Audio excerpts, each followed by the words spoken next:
Banyak masyarakat yang meyakini bahwa Kajang Kliwon memiliki kekuatan magis yang sangat dahsyat, sehingga masyarakat banyak yang memanfaatkannya sebagai hari pengobatan. Kajang Kliwon adalah pertemuan akhir dari dua wewaran, yakni Triwara dan Pancawara. Kala itu diyakini sebagai hari yang sangat sakral dan kental dengan aura magis. Tahun Kajang Kliwon diperingati setiap 15 hari sekali dan dapat dibagi menjadi 3, yakni Kajang Kliwon Udan, Kajang Kliwon Enyitan, dan Kajang Kliwon Pemelas Tali. Kajang Kliwon Udan adalah Kajang Kliwon yang jatuh setelah terjadinya purnama. Sedangkan Kajang Kliwon Enyitan adalah Kajang Kliwon yang dilaksanakan setelah bulan mati atau tilam.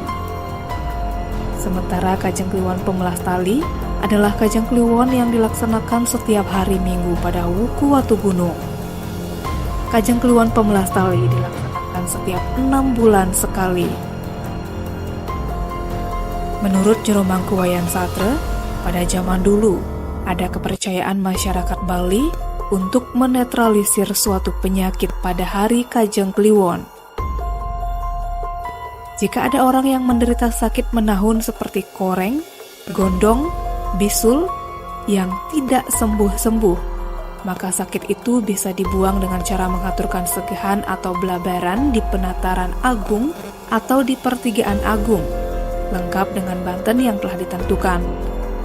Biasanya disertai dengan sesari uang kepeng yang berfungsi untuk menukar penyakit tersebut, sehingga yang bersangkutan dapat terbebas dari penyakit. Selain itu, banyak masyarakat yang memiliki anak atau bayi yang lama belum bisa berbicara atau berjalan. Pada hari ini, juga bisa diyakini baik untuk memohon agar yang bersangkutan dapat berbicara dan berjalan. Untuk bayi yang belum bisa bicara, biasanya diberikan tipat gong.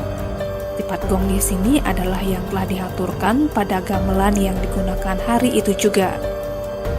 Sedangkan untuk bayi yang belum bisa berjalan, pada hari Kajang Kliwon biasanya dilaksanakan ritual nikting.